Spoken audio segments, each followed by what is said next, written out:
Entonces, teniendo en cuenta el capítulo 24, vamos a poder comprender el capítulo 25. Vea el capítulo 24, vamos un poquito hacia atrás para que podamos verlo. Y en el capítulo 24, ya en el versículo 40 en adelante, él habla de dos en el campo, uno será tomado y el otro será dejado. Ya lo explicamos, ¿recuerdan bien? No estamos hablando aquí de el rapto de la iglesia, estamos hablando de la entrada al reino. Más adelante voy a hablar un poquito más del rapto y quiero aclarar el término rapto, porque mucha gente se burla del rapto, gente que no entiende de dónde lo tomamos y entonces se burla de cosas que no entiende. Así hay mucha gente. Pero el versículo 40 dice: entonces estarán dos en el campo, el uno será tomado y el otro será dejado. Y dice el versículo 41: dos mujeres estarán moliendo en un molino, la una será dejada y la otra, una será tomada y la otra será dejada. Velad pues, vean la frase, velad pues, porque no sabéis a qué hora ha de venir vuestro Señor. Recuerdan que esa frase se usó en el capítulo 25. Fue el último versículo que leímos del capítulo 25. Es una frase similar. No sabemos la hora en que el Hijo del Hombre vendrá. Después habla de un ladrón, que si el padre de familia sabe cuando llega, no se duerme, estaría velando. ¿Por qué utiliza esto? El caso del ladrón. Porque los que van a estar en la gran tribulación sí saben que Jesús va a venir y que el periodo es un máximo de 7 años, tal vez un poquito más, tal vez un poquito menos, pero nadie sabe cuándo. Entonces el que está preparado está anhelando poder sobrevivir los 7 años para poder, especialmente los 3 años y medio finales, para poder ver a Jesús viniendo en gloria. Entonces él tiene que huir. Aquí no hay mandamiento de evangelizar, aquí hay mandamiento de escapar por la vida y de irse a las montañas y alejarse de la sociedad para poder sobrevivir hasta que el Hijo del Hombre aparezca. Entonces, por eso Jesús dice, habla del siervo fiel y prudente en los versículos siguientes, 44 en adelante, pero en el versículo 50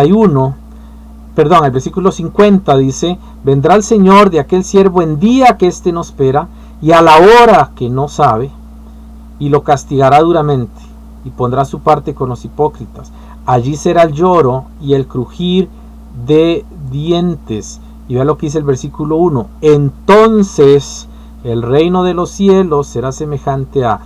Esta parábola está relacionada con la gran tribulación, no está relacionada con el rapto de los santos. Esta parábola no tiene nada que ver y no tiene ninguna forma que ver lo que es el rapto de los santos. Aquí está hablando de la llegada del reino de Dios, ¿verdad? Entonces esto es muy importante que lo tengamos presente. Ya con eso usted ya tiene un concepto distinto de lo que es la parábola de las 10 vírgenes, porque si no habla del rapto, las 10 vírgenes no son la iglesia. Entonces vamos a ir desarrollando eso de una manera paulatina, poco a poco. Vamos a ir viéndolo. Entonces quiero presentarles lo que es la parábola de las 10 vírgenes. Allí tienen el pasaje que vamos a estudiar. Hay 5 prudentes, 5 insensatas. Recuerden que las prudentes llenaron sus lámparas, pero tomaron por aparte un botecito con más aceite. Las insensatas tomaron aceite en sus lámparas, pero no prepararon más aceite. Esto es una forma muy particular de no haber obedecido. ¿Por qué utiliza el concepto de lámpara? En el Antiguo Testamento, la lámpara de Dios se ponía en el lugar santo y la lámpara de Dios no se podía apagar jamás. Entonces los israelitas tenían que tener un botecito lleno y cada vez que la lámpara ya iba disminuyendo, llenarlo con aceite. Entonces durante toda la noche los levitas pasaban poniendo aceite en la menorá, en la lámpara de Dios, y la Biblia dice que no se debía apagar. Ya en la época de Samuel, los levitas apagaban la lámpara en la noche para no despertarse en la mañana, para no tener el trabajo. Entonces dice la Biblia que antes que la lámpara de Dios se apagase en el templo del Señor, el Señor llamó a Samuel, porque si la lámpara se apaga, el Señor no hubiera llamado a Samuel, porque hay un tipo de espiritual en la lámpara. La lámpara simboliza, la menorá, la lámpara de 7 brazos, simboliza la luz, el fuego o la vida del Espíritu Santo. Y una persona que nace de nuevo nunca lo pierde. Por eso la lámpara nunca podría apagarse en el templo del Señor, porque hablaba de la seguridad de la salvación en una persona. Entonces el templo del Señor siempre tenía la luz encendida. Ahora, ¿qué estaba sucediendo aquí cuando el templo del Señor apagaba la lámpara en la época de Samuel? Lo que estaba sucediendo es que el Señor se había alejado de Israel. El Señor no estaba con Israel, y Israel lo único que tenía era una religión, una estructura religiosa basada a una fe, pero sin la fe. Entonces ellos celebraban los sacrificios, ellos celebraban muchas cosas, pero eran pecaminosos, malvados. Recuerdan, los hijos de Elí se iban a acostar con las hijas de los levitas, se robaban la carne, eran groseros con las personas, porque no amaban a Dios, no tenían a Dios en su corazón, era solamente una forma de religiosidad. ¿Qué es lo que está revelando la parábola de las 10 vírgenes? Que en el periodo de la gran tribulación, que ya no está la iglesia, los judíos van a estar divididos en judíos realmente salvos y judíos que son meramente religiosos. Entre los judíos meramente religiosos estarán los que aceptan al anticristo como el Mesías, y estarán los que esperan a Jesús como el Mesías, pero realmente no han nacido de nuevo.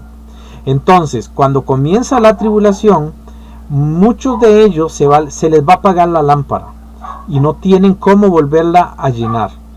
Pero la lámpara de los salvos, de las 5 vírgenes prudentes, sí puede seguir, y ellos van a entrar al reino milenial porque ellos sí son salvos. Está hablando de conversión, está hablando de entrega completa al Señor, ¿verdad? Entonces esto es importante que lo tengamos presente, y eso es algo que tenemos que tener siempre claro en todo el espectro de la parábola. Ahora vamos a ver un punto importante de la parábola. Voy a ponerle allí 6 aspectos de las 10 vírgenes y por qué no son la esposa o no son la iglesia. Las 10 vírgenes no representan a la iglesia de Dios porque son las doncellas de la novia, esperan a la novia al novio en la fecha que dijo que volvería, tienen lámparas para acompañar al novio a la boda. Las 10 vírgenes representan a las personas salvadas y perdidas de la tribulación. Es similar a la parábola del siervo infiel, que está después, que lo vamos a ver después. El milenio es la fiesta de bodas, porque las bodas se celebraron en el cielo en un evento privado, que es lo que la Biblia llama las bodas del Cordero. Esto es muy interesante porque les quise poner eso allí, vamos a explicar cada cosa, porque esta es la forma en que funcionaban hace mucho tiempo, en la época de Jesús, las bodas judías. Las bodas judías, la novia regularmente tenía sirvientas. Si no tenía sirvientas, porque era muy pobre, tenía amigas acompañantes a las que se les llamaban doncellas. De ahí viene que en las bodas nuestras la novia busca doncellas, ¿verdad? Son las amigas más cercanas de la novia. Entonces, la boda judía incluía todo ese panorama. La novia tenía unas compañeras. ¿Qué pasaba? Que cuando la novia se desposaba, recuerde que el desposamiento es diferente a la consumación del matrimonio, que es cuando ya se hace la boda y se hace oficialmente el matrimonio y ya pueden vivir juntos. Antes de la fiesta de bodas no pueden vivir juntos. Ellos se casaban y el novio tenía que irse. Más o menos como hace un tiempo en el cristianismo teníamos la costumbre de que se casaban civilmente, en el caso de nuestro país, y no se juntaban, no se iban a vivir juntos hasta después de celebrar la boda en la iglesia. Entonces, ese mismo concepto es parecido a este. Ya es la esposa, o sea, una persona que se casa legalmente ya es esposa y el hombre es su esposo legalmente. Pero moralmente se necesitaba un tiempo de espacio para demostrar la virginidad de la mujer y la virginidad del varón, en el caso de los dos que fueran solteros, y a la vez del amor que se tenían el uno al otro. Entonces esto era muy importante en esa parte. Había un tiempo de separación, y después venían las bodas. Todo esto es significativo porque simboliza la venida de Cristo y simboliza cómo funcionaba la boda judía en tipo de Cristo Jesús con su iglesia. Recuerden que Cristo se presenta siempre en la Biblia como el esposo y a la iglesia como la novia. O sea, Cristo es el esposo, ella es la novia, se usa el término novia, porque realmente es esposa en griego. Ella es la esposa. ¿Por qué es la esposa? Porque ya hay un contrato, es la cruz. Cristo compró con su sangre la iglesia. Y usted dirá, bueno, pero es que comprar algo es diferente a casarse. En Israel no. En Israel hace muchos años, muchos siglos, la mujer se compraba. Para poder casarse, el hombre tenía que dar una dote. La dote era un pago por la esposa. La esposa era comprada a sus padres. Por eso la Biblia dice en Hechos 20:18 que Dios compró con su sangre su iglesia. Él la compró con su sangre. Él compró su iglesia, es decir, se casó con ella. La iglesia entonces es la esposa. Las vírgenes, en este caso, vamos a verlo más adelante, son los judíos que van a estar entre la espada y la pared, es decir, los que tienen que aceptar a Cristo y los que lo tienen que rechazar. No es que todo Israel va a ser salvo, porque recuerden que los judíos no son salvos por ser judíos. Ellos son salvos si creen en Jesucristo como Salvador. Eso está claro en Romanos capítulo 2 y capítulo 3. No hay salvación fuera de la fe en Jesucristo. No hay salvación por herencia. Entonces los judíos tienen que creer en Cristo.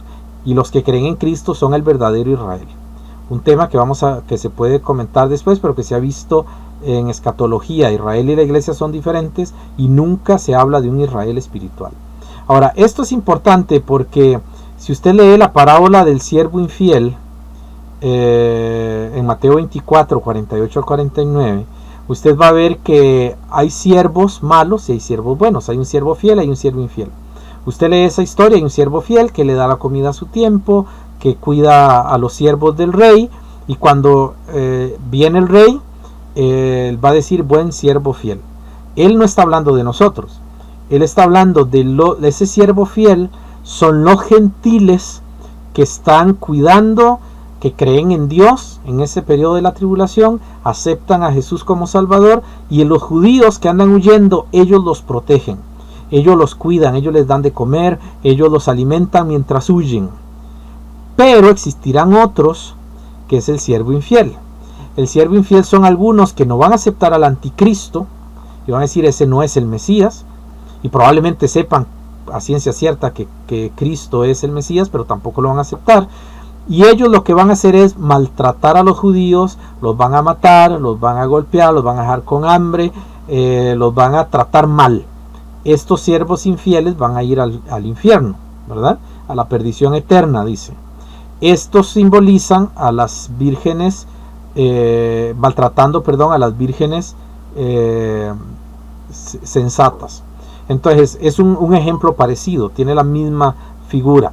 Recordemos, hermanos, que el milenio, no puedo explicarlo otra vez porque son temas muy largos, ya lo vimos hace unos años cuando vimos panorama escatológico, que vimos todas las profecías. Ya vimos que el milenio es la fiesta de bodas. El milenio es donde Jesús va a celebrar la fiesta de bodas con su novia, con su esposa, la iglesia. Entonces él va a celebrar eso. Recuerde Apocalipsis 19:7 que las bodas se celebran en el cielo.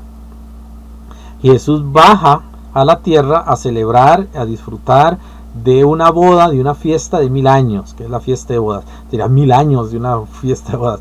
Los judíos, por ejemplo, en Mateo 25 esperaban al novio. Cuando el novio llegaba, ya para finiquitar el matrimonio, empezaban una fiesta. Esa fiesta comenzaba a la hora que él llegara. Las personas que estaban fuera quedaban fuera. Y la fiesta podía durar hasta un mes. Ellos duraban mucho tiempo en fiesta, porque era la boda. Recuerden que una persona recién casada, según la ley de Moisés, no podía ir a la guerra, ni tampoco podía estar obligado a alejarse de la casa. Tenía que tener un año sin trabajar en casa para alegrar a su esposa, para amar a su esposa, para edificar a su esposa, y el pueblo de Israel tenía que sostener eso. Eso era parte de la economía que Dios había establecido. Entonces va a haber una fiesta larga. Ellos tenían un año, entonces podían hacer fiestas largas. La gente llevaba y aportaba. En este caso, vamos a ver más adelante que la fiesta, quien la prepara, el milenio, es Dios el Padre. Y es la fiesta que Dios el Padre le prepara a su Hijo Jesús por haberse casado con su iglesia, con su esposa, por haber finiquitado las bodas allá en el cielo y ya ser legalmente marido y mujer, y entonces va a venir la fiesta de bodas. Ahorita, en esta época, Cristo está desposado, es decir, comprometido con su iglesia, que es su novia, pero en el cielo van a estar las bodas cuando se hace legal y oficial. Es importante que veamos que el desposamiento podía durar un año o más. Una persona se desposaba y se iba. El noviazgo no existía. Recuerden que el noviazgo se inventó alrededor del año 1900. Antes de 1900 no existía noviazgo en ninguna cultura. Eso fue un invento en Estados Unidos y después nosotros lo copiamos. Pero no empezó como lo tenemos ahora. El noviazgo tenía un propósito. En la Biblia se habla de novio y novia, pero es que cuando se desposaban, ellos hacían un contrato de fidelidad.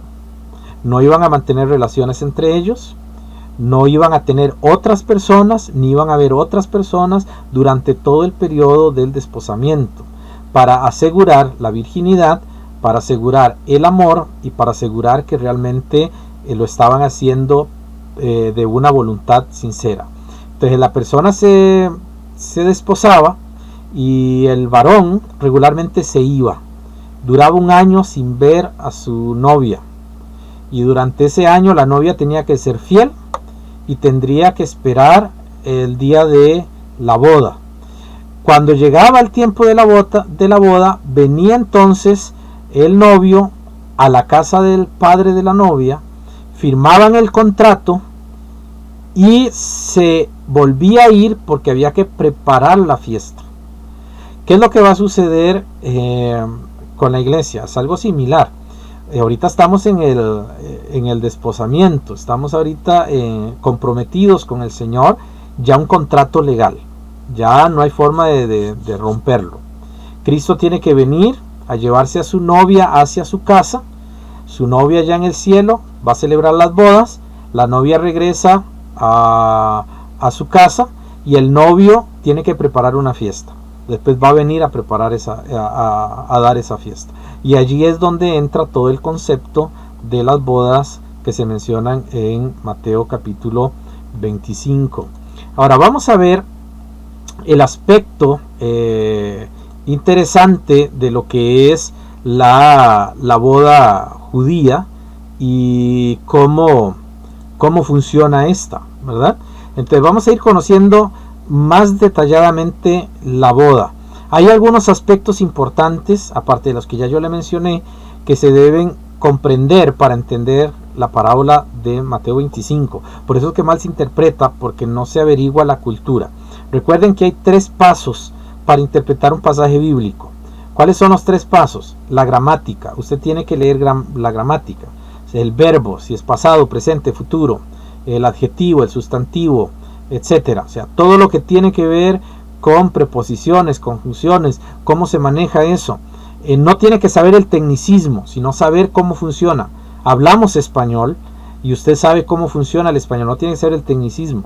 Por ejemplo, usted está leyendo o está escuchando, y si yo digo Pedro y Juan fueron a la tienda, usted sabe que Pedro iba junto con Juan, iban a la par.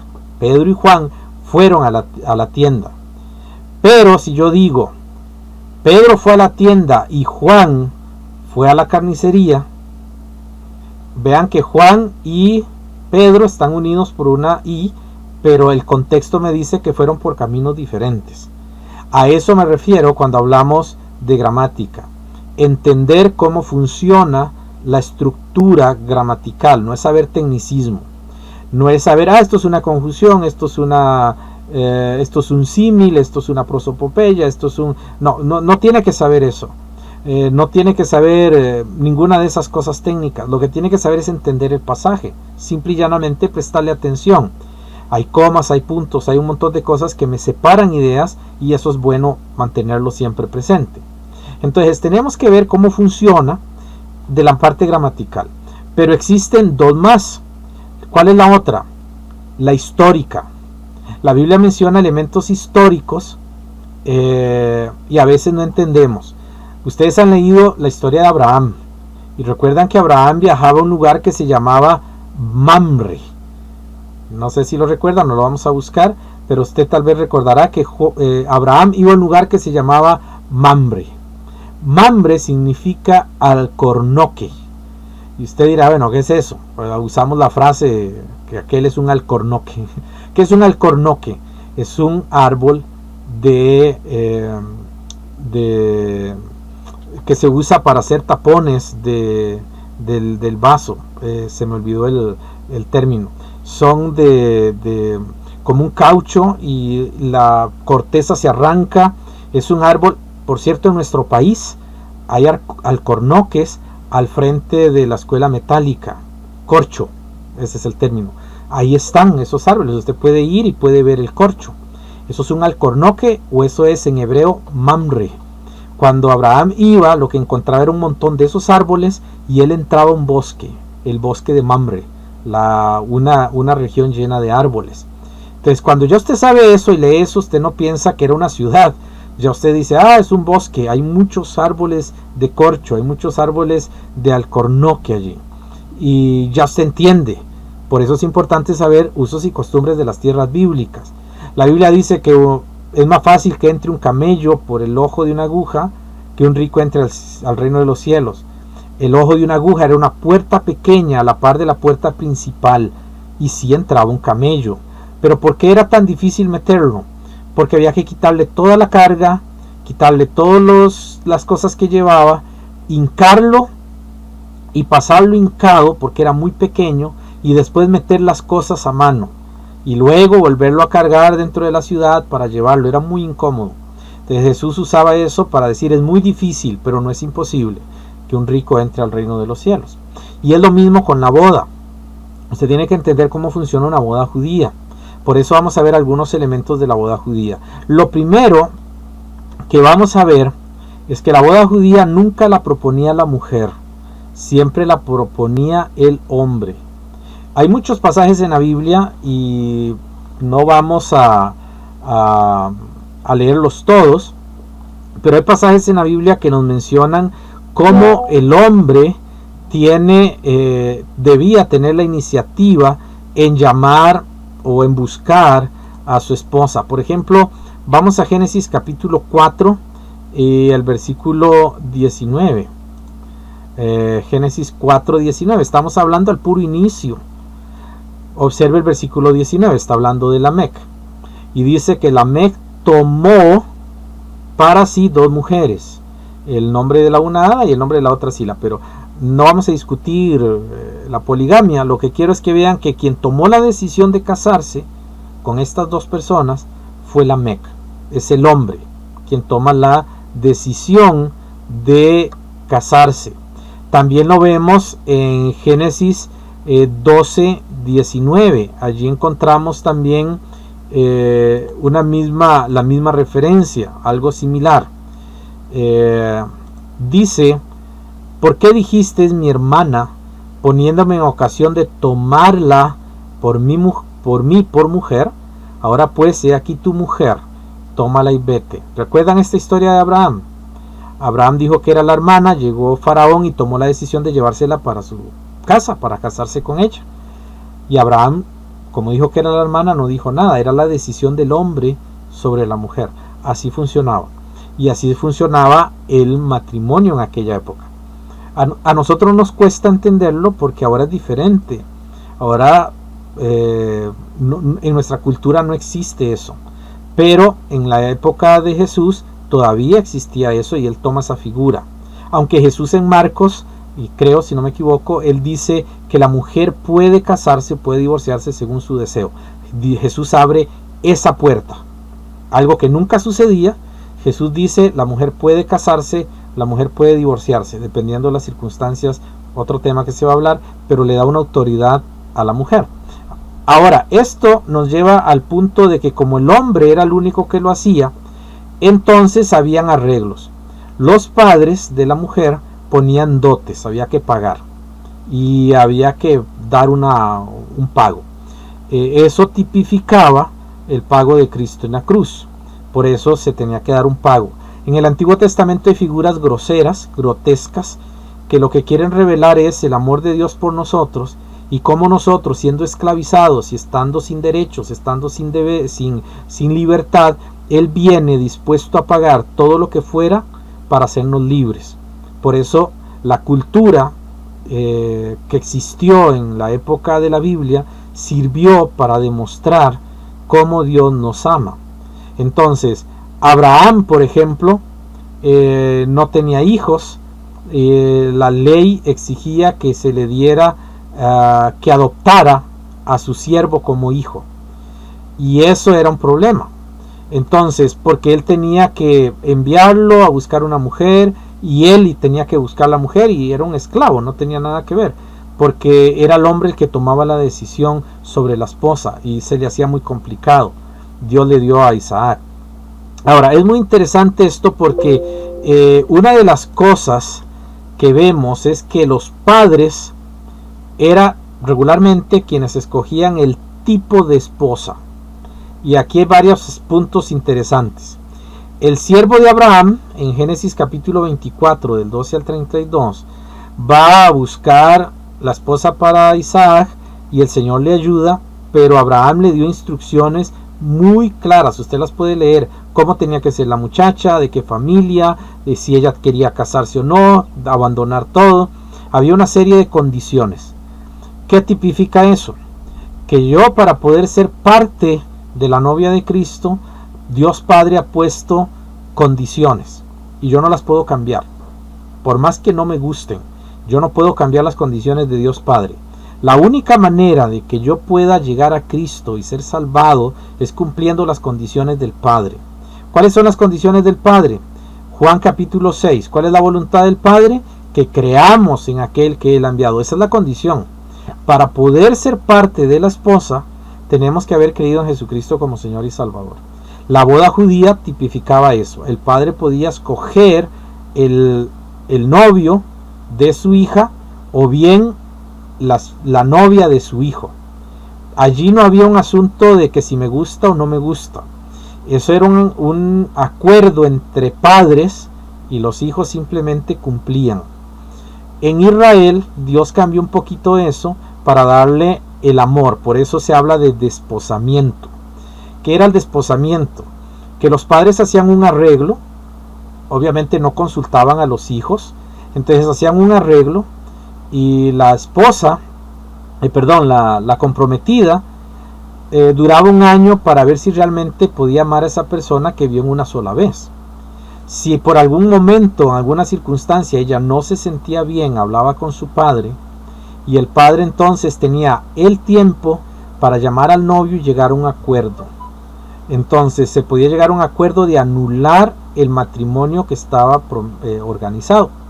Eso sucedía. Lo que pasa es que si el papá del novio ya había pagado la dote, ya había pagado la esposa, aunque no estaban legalmente casados, el padre ya no la podía devolver, el padre de la hija. Eso tipifica lo que Cristo hizo. Cuando Cristo muere en la cruz, Dios Padre está pagando una dote. O sea, Dios Hijo está pagando una dote que es de la iglesia y nos asegura, ya no nos puede devolver. La boda se tiene que realizar sí o sí. Y eso es algo maravilloso. Aunque la esposa no esté muy de acuerdo, el esposo está seguro que nos ama. Y porque a la inversa, el novio se iba y a los 6 meses tal vez decía, no quiero casarme con ella. Entonces hablaba con su papá y el papá simplemente mandaba un mensajero diciendo, mi hijo no se va a casar, y se anulaba el matrimonio. Entonces todo tiene un tipo de cómo funciona las bodas judías, y eso nos va a aclarar cómo funcionan las bodas que se están mencionando en Mateo capítulo 25. Una de las cosas es que había un precio a pagar. O sea, la esposa tenía un valor. Eso llegó a degradarse. Por ejemplo, ahora en Arabia, y por muchos siglos todavía existe en Arabia, en algunos lugares, donde la mujer ya es un objeto y es propiedad del hombre. Pero esa no era la idea del pago que el Señor utilizó en el Antiguo Testamento. ¿Por qué se le tenía que pagar al padre una dote? Porque el pago era que el comprometido, puesto que ya estaba decidido a casarse, daba la dote para que la esposa durante todo el tiempo que él no estaba pudiera ser sostenida. Entonces el padre de familia no estaba manteniendo a la esposa que a él le correspondía. Entonces lo que hacía era que él daba ese dinero y su padre lo recibía, y su hija ya estaba siendo sostenida por el comprometido. Ya era un compromiso firme, estable, y la boda se tenía que realizar de cualquier manera. ¿Cómo era la única manera de romperlo? Lo que hizo José, dejarla en secreto, abandonarla, porque eran compromisos que no se podían romper, legalmente eran imposibles. Eso es igual que ahora usted vaya y hace un contrato civil y usted dice: no me voy a casar con esa persona, hago un contrato de conveniencia. Está sucediendo mucho en el mundo, y cada quien por su lado, pero no sucede así, el matrimonio sigue ahí. O sea, es un asunto legal que se transforma en un aspecto moral y en un aspecto espiritual también. Entonces, ese precio que se pagaba tenía un objetivo, y era ya el compromiso de mostrar el novio al padre de la novia de que él estaba realmente comprometido. Cuando el novio, Jesucristo, pagó por su iglesia en la cruz, él estaba diciendo: estoy completamente comprometido con mi iglesia, con mi esposa, con la que va a ser mi esposa. Vamos a celebrar una boda y voy a pagar de adelantado todo el sostenimiento de ella. Entonces él nos salvó y somos eternamente guardados por eso, porque las bodas del Cordero se van a realizar sí o sí, quiera la gente o no quiera, quieran incluso los santos o no quieran. Se va a realizar las bodas del Cordero porque ya fue pagada la dote, ya fue pagado el precio. Entonces para eso se hizo. Ahora, tanto el novio como la familia del novio podían dar regalos a la esposa. Eso lo vemos en el caso de Abraham. No voy a leer los pasajes, hay muchísimos pasajes en relación a esto, pero podemos ver en el caso de Abraham, cuando se fue a Labán mandó al siervo y Eliezer, y cuando este llegó, llenó a la novia de regalos, de joyas, de aretes, de zarcillos. Ellos utilizaban muchos adornos, no es como ahora. En aquella época era importante que las mujeres tuvieran muchos adornos en la cara. Entonces las mujeres tenían pendientes muy ostentosos. En su nariz tenían perforada la nariz y tenían una argollita, como una argolla redonda, y tenían en cada lado de su nariz tenían joyas, y tenían joyas algunas en las mejillas y otras en la frente. Por eso la Biblia dice que le dio joyas y zarcillos de oro para que ella se adornara. Eso es el tipo de lo que Cristo ha hecho con nosotros. Cuando Jesucristo compró su iglesia, la adornó. Usted está lleno de cosas bellas. La iglesia tiene cosas bellas. El Señor le ha dado dones, ministerios, la protege, la guarda, la ama, la cuida, ha pagado todo. Tenemos todo. Todo es nuestro, dice Pablo. Todo es nuestro. Y Cristo es nuestro también. Él se ha entregado por completo a nosotros. Entonces, al igual que Isaac con su novia, se le dieron muchos dones para que cuando llegara a presentarse al novio fuera lo mejor adornada posible. Y se fue con hermosos vestidos. La Biblia dice en Apocalipsis que él prepara a la novia, que la va a vestir de blanco y la va a vestir preciosísima para su novio. es un tipo de la presentación de la santidad de los hijos de Dios cuando estemos en el cielo, todos en una sola iglesia. Porque recuerden que esto tiene que ver con la iglesia de Cristo. Ahora, todo esto, ¿qué tiene que ver con Mateo 25? Mucho, porque todo esto que yo les acabo de enseñar, recuerdan, estaba la novia bien vestida, el esposo había pagado todo, entonces la novia busca servidoras, porque el novio pagaba para servidoras. Las servidoras venían, o las doncellas, y cuando el novio decía yo llego en esta semana, voy a llegar el fin de semana, las doncellas tenían que llegar a esperarlo sin importar la hora de la noche en que llegara, y tenían que estar apercibidas, es decir, preparadas para cualquier situación. Y estas doncellas no eran la novia, ellas estaban solamente allí. Ahora vamos a ir a Mateo 25 para que usted pueda observar un punto interesante de Mateo 25, y usted se va a dar cuenta cómo se ha malinterpretado eso. Vamos otra vez a Mateo 25. Dice que el reino de los cielos será semejante, observe el número, 10 vírgenes que tomando sus lámparas salieron a recibir al esposo. Observe las figuras, lo que se menciona aquí, el reino de los cielos. Está hablando del reino de Dios. Pero habla de 10 vírgenes. ¿Y cuántos esposos? Un esposo. La pregunta es, ¿dónde está la esposa? Si usted lee el pasaje, no se menciona a la esposa. Se menciona solo a las 10 vírgenes, que están preparadas para recibir al esposo. Las 10 vírgenes no se van a casar con el esposo. Las 10 vírgenes van a entrar con el esposo con sus lámparas, porque el esposo tiene que brillar. Él viene en la oscuridad, él viene de viaje, nadie lo ha visto. Recuerda lo que Jesús dijo, que vendrá como ladrón en la noche. Esa es una figura, él va a venir en la oscuridad, la gente no lo va a ver, pero cuando Cristo aparezca a establecer su reino milenial, los judíos van a brillar, porque el novio entraba y las vírgenes lo recibían y alumbraban el camino y alumbraban al novio. Entonces cuando entraban a la casa, la novia lo miraba radiante, la novia lo miraba brillante, sentía el calor de las lámparas. La novia podía mirar a su esposo por primera vez con claridad, gracias a las lámparas que estaban teniendo las doncellas. El reino milenial va a suceder en una época en la que Cristo va a venir, y por eso dice que desde todos los extremos del mundo Él va a recoger a todos los santos gentiles y judíos y los va a llevar hasta donde está Jerusalén, porque ellos van a brillar, van a ser su gloria. El esposo ha llegado para celebrar la fiesta de las bodas. ¿Y dónde está la novia? La novia está adentro. La novia ya está en el reino. Ya usted y yo, las iglesias, estamos en el reino milenial, estamos en el cielo. Fuimos casados con Cristo en el cielo. Regresamos no a reinar acá en la tierra, sino que regresamos a la Nueva Jerusalén, que va a estar allí. Hay una gran fiesta, muy probablemente participemos de ella, esa gran fiesta en el milenio, que Jesús va a hacer un gran banquete. Dice la Biblia que es una gran cena, y cuando eso suceda, van a estar allí los invitados en la fiesta de las bodas. No en las bodas, los invitados de las bodas son otros, porque eso sucedió en el cielo.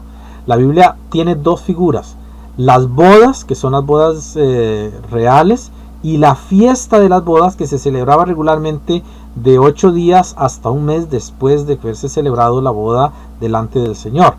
Y el esposo no vivía con su esposa hasta después de la fiesta. Entonces, el milenio es la fiesta.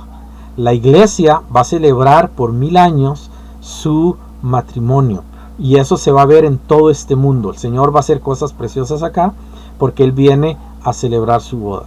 Entonces ahí tenemos 10 vírgenes que no son la iglesia, son los acompañantes de la iglesia, son judíos y probablemente también gentiles que han creído en Cristo, o bien los que lo han rechazado. ¿Ok? Eso es una de las figuras que podemos ver allí. Entonces ya vimos que no se refiere precisamente a todo lo que es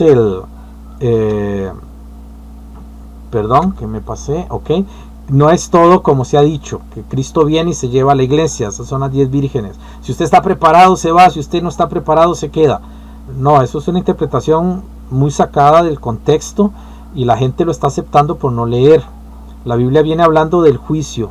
Mateo 24 viene hablando de la abominación desoladora, viene hablando del anticristo, viene hablando de la tribulación, viene hablando de lo que es la gran tribulación al final de los días, que nunca ha habido ni nunca habrá como eso, y de allí entran las 10 vírgenes. No viene hablando de la boda, ni de la iglesia, ni del rapto de la iglesia. Entonces es muy importante que tengamos eso en claro, que sepamos cómo funciona. En la boda judía había el desposamiento que ya les expliqué, y eso era un contrato civil sin ser la consumación del matrimonio.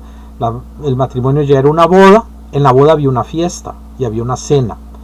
Jesús lo describe, no tengo tiempo para ver esos versículos, pero Jesús lo describe en dos formas.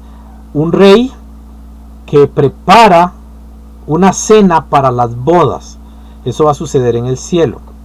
Pero también habla de un hombre que se prepara para su hijo una gran fiesta porque su hijo se casó. Eso es la otra fiesta. Hay varias fiestas que sucedían en una boda judía. Por eso a veces nos confundimos. En el cielo va a haber una boda y vamos a tener una gran cena, la cena del Señor. Jesús dijo, tomaré la cena con ustedes allá con vino nuevo, allá en el cielo.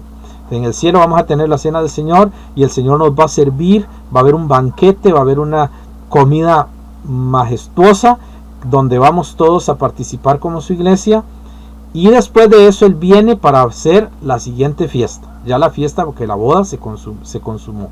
Entonces el novio, que es un tipo de Cristo, tiene esa gloriosa intención. Y para terminar esta parte y entenderlo, vamos a hacer un grafiquito que tal vez puede ayudar un poco más. Sé que a veces cuando hablamos temas que son muy largos en tiempo corto quedan algunas lagunas. Vamos a ver si puedo ayudar con un grafiquito. Tenemos al esposo. ¿Quién es el esposo? Es la figura principal. El esposo es nuestro Señor Jesús. ¿Ok? Entonces aquí tenemos al esposo que está ahorita en gloria, está en el cielo. Él va a venir. Ojalá fuera hoy. Ojalá pudiéramos nosotros verlo venir. Ojalá fuéramos parte del rapto de la iglesia.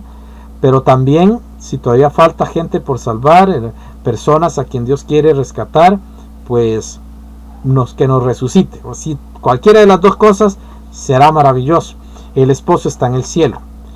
Después que el esposo se lleva a su iglesia, van a ver, recuerdan, van a haber dos tipos de personas, que son los prudentes y los insensatos. Ahí usted tiene a los judíos salvos y a los judíos perdidos. El prudente es sensato, la insensata es imprudente. Son palabras intercambiables. Y allí tenemos lo que es el panorama general. Ahora, ¿qué es lo que nos dice todo esto?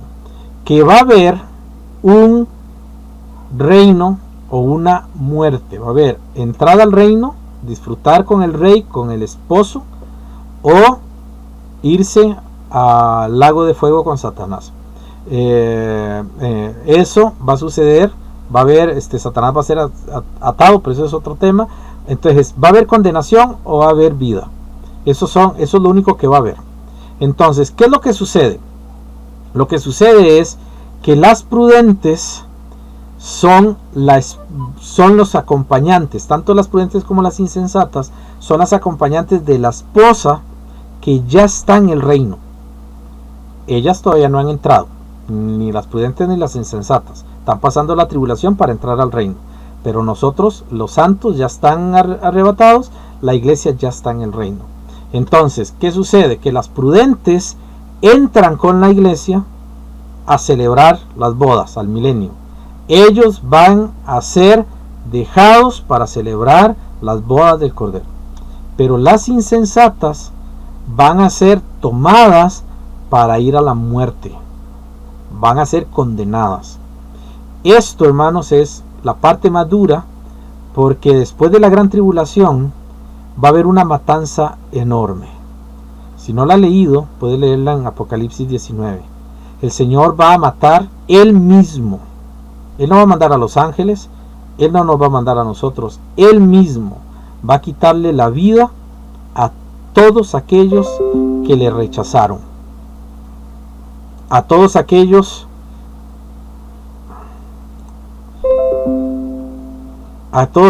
que se alejaron de Él. Van a rechazarlo. Entonces, Él los va a matar. Apocalipsis capítulo 19. En Apocalipsis capítulo 19 usted va a ver eso, puede leerlo. Si quiere ver panorama escatológico, le puedo pasar la lista donde explicamos eso. Va a haber una gran matanza. Eso va a suceder con las insensatas. Allí será el lloro y el crujir de dientes.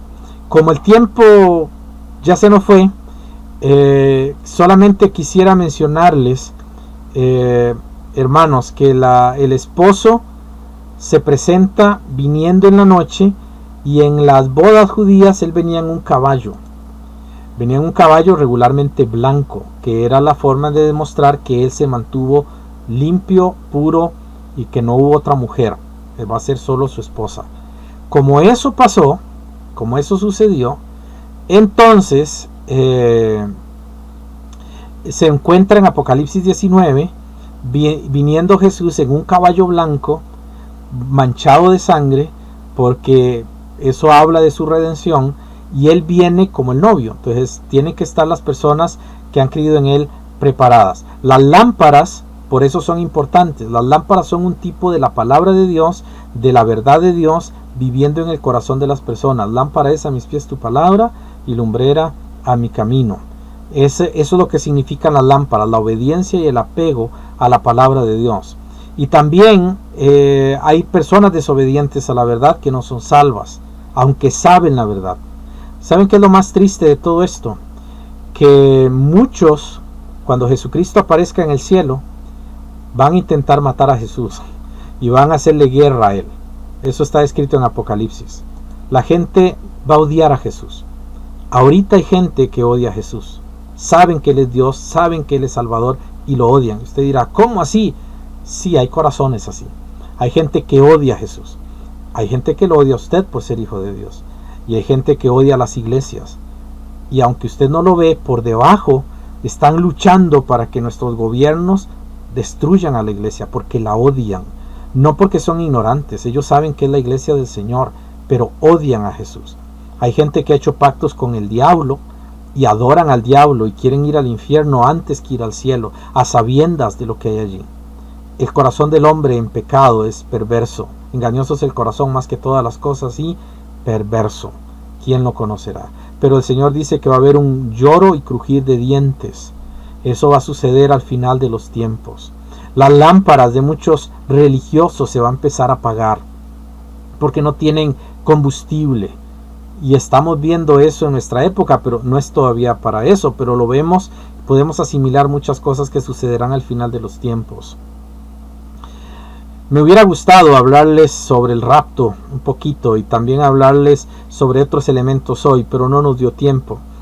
Vamos a dejarlo para la próxima y con la ayuda del Señor voy a hablarles cómo las bodas del Cordero se manifiestan aquí en Mateo 25 y cómo también se manifiesta el juicio de Dios al final de los tiempos. Pero espero que le haya quedado claro que la parábola de las 10 vírgenes no se refiere a la iglesia. Ningún pasaje de Mateo 24 del 9 en adelante hasta el 25 al final, ninguno de ellos habla de las iglesias. Nadie está allí incluido de ustedes, ni de mí, ni nadie de nosotros. La iglesia está aparte. Esto es un sermón profético del final de los tiempos cuando el anticristo aparezca. Y tenemos que estar seguros que a nosotros no nos va a afectar la gran tribulación, aunque algunos dirán que sí. Apocalipsis 3:10, y quiero terminar con ese versículo precioso. Es una promesa que Dios le hace a la iglesia de Filadelfia, a una iglesia fiel. Y el Señor le dice, por cuanto has guardado la palabra de mi paciencia, la lámpara, yo también te guardaré. Eso sí habla de nosotros, la iglesia. Yo también te guardaré de la hora de la prueba que ha de venir sobre el mundo entero para probar a los que moran sobre la tierra. ¿Sabe por qué esto es una promesa de que usted no va a pasar la gran tribulación? Porque la Biblia dice en muchos lugares que usted y yo, por haber creído en Jesucristo, no moramos en la tierra. Nosotros somos peregrinos y advenedizos. Somos peregrinos y extranjeros. Nosotros estamos de paso. Esta no es nuestra patria, esta no es nuestra ciudadanía. Pero las 10 vírgenes sí representan a los que moran en la tierra, los que sí tienen que afrontar eso. Los hijos de Dios de la iglesia no. Entonces tenemos una hermosa parábola y tenemos una hermosa promesa de que Cristo Jesús nos va a librar cuando Él venga. No tome esos pasajes para aplicárselos a su vida directamente. Hay muchos principios lindos. Por ejemplo, podemos decir que así como las 10 vírgenes estaban preparadas, nosotros teniendo una seguridad, ellas no la tienen. Ellos no tienen al Espíritu Santo morando en el corazón como usted y yo lo vamos a tener siempre, porque son familias distintas. Si ellos pueden ser fieles a Dios, usted que tiene el Espíritu Santo puede serlo. Imagínese, usted es hijo de Dios y empieza a orar a Dios. Hoy en la mañana me recordaron la ilustración. Usted comienza a orar a Dios por algo y Dios le provee a usted. Y usted se olvida de Dios, no va a la iglesia, no llega a la iglesia porque está muy ocupado, porque ya el trabajo no le da. En lugar de hacer el esfuerzo de llegar, es un sacrificio vivo. Dios le proveyó y usted se olvidó del que proveyó. Por ejemplo, eso es una buena aplicación. No quiero ser como las insensatas, quiero ser como las prudentes. Quiero ser obediente a Dios, quiero estar unido al Señor siempre. Eso es algo que transforma. Y aparte de eso, la esperanza de que Cristo va a venir por nosotros y va a ser muy, muy, muy pronto. Vamos a orar y vamos a concluir